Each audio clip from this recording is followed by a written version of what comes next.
Prime Minister Modi made a very historic statement in the initial phase of the Russia-Ukraine war. He said, this is not an era of war.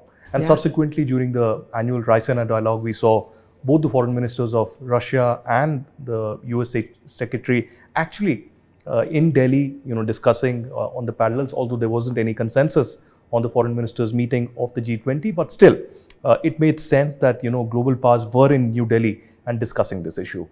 How do you see India's role in this new international order and the changing dynamics of the Indian foreign policy? I ask this because, again, we saw a lot of statements coming in, particularly from Europe, and the rebuttal that Prime Minister Modi, Minister Jaishankar, and you actually gave on those statements. So I would say that, people need to understand. And people cannot look at things from the prism which belongs to them. The multiplicity of voices and, as we say, the truth remains the truth. And that truth can have various interpretations. For example, multiple blind men looking at an elephant, so somebody calling it a fan, somebody calling it a pillar, etc., etc. That story comes to the forefront, that none is able to fathom the elephant in the room. Right. Because they are all blindfolded. A person who's standing at a distance, you need to hear, you need to listen to. And ultimately, you need to go deep into the existence of sense and sensibility. Prime Minister made it clear, Buddh and not Yudh, which is era of peace and prosperity, which with great difficulty this world has brought it upon itself. Everyone struggled, everyone brought this more harmonious existence. But the multilateral institutions which were created post-World War II, these institutions were created with two specific purposes. One was not to allow a war to take place. Number two, if there is any conflict, that needs to be resolved in an arbitration method, not in an arbitrary manner, but through arbitration, conciliation, and UN, etc. These bodies should probably be able to resolve the conflicts. In our view, if you look at the history as the history exists and continues to exist, many conflicts have happened post the creation of UN.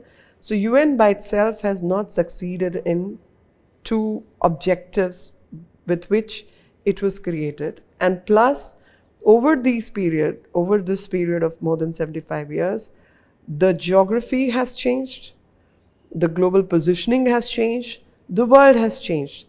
And the present UN does not reflect the changed realities. Those changed realities need to be reflected so that these two objectives can be attained. These two objectives cannot be attained until unless the representational body represents the real truth or close to the truth. It doesn't. And thus, the conflicts are happening, but no answers from the global body are coming through. That means the global body needs to reform itself. And with that process of reformation, of which India has been greatly supportive of and has been seeking, is that this process of reform must come forward, and we should be able to address the conflicts so that all that humanity has gained over these periods doesn't get wasted away. And defense is one part of the story, but war need not become a business. For some, war has become business. And that's what probably the world together, the globe together, needs to address. And until unless we address the core issues, we will not be able to address the problems the world is facing, because today, whether one likes it or doesn't like it, we are living in a global village. Yeah. And if I go by the most important tagline of G20 being presidency of India, Vasudhaiv Kutumbakam, if world is one family, how is it that one member of the family suffers and rest will not feel the pain? It is the pain, whether you like it or not, is going to be inflicted on everyone. So no one should suffer is the way forward, and until and unless we have methods in which we can reconcile, we can cooperate, we can work together to resolve, address the issues the way they exist, the problems will remain. We should try and adopt a harmonious methodology to address various issues. I have a political question on the world is one family, but I'll end it with that. But first question before that, on the G20, Ministry of Culture is also playing a very significant role. Yes. You're also hosting some of the delegations. Could you throw some light? Probably everything cannot be revealed, but at least a glimmer of what exactly is happening. So I will reveal what we have done so far. Sure. So we are in total, we will be hosting 250 plus, maybe 52 consultations across in 50 plus locations. And so every geographical location comes with its own taste. So on the gourmet side, if you are being hosted in Goa, you get to eat the cuisine of that region. You get to see the dance and music of that region.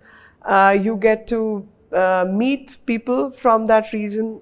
The state government is equally participant.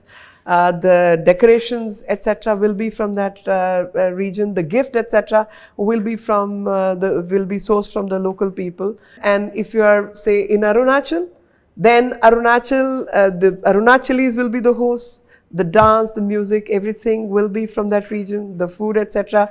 The local fare will also be served along with the international fare. The dresses, etc., the beads, the decorations. So we've tried to showcase everything that is visible from the cultural perspective, which can be felt through 5 senses. We've tried to immerse people coming from outside into that culture of that particular region. That's been the theme on one side. On the other side, I would say when, say, culture ministries working group were working. So very first working group was in Khajuraho. Now Khajuraho, you can see that it's a UNESCO World Heritage Site, beautiful temples carved out of stone. Technology which cannot be replicated even with lasers today. Yeah. And then we held the very first exhibition which coincided with our theme, and that is restitution of artifacts. So bringing the artifacts back to the place they belong, and whether they are stolen, they are not stolen, if they've been taken away.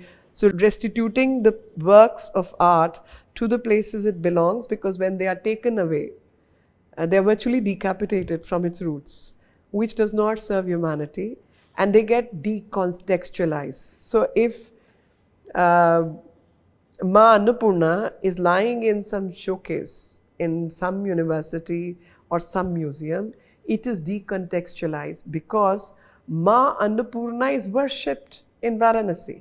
Ma Annapurna in that small little form is actually the biggest thought behind Shiv and Shakti. So wherever Shiv is present, Shakti is also present. Wherever Shakti is present, Shiv is also present.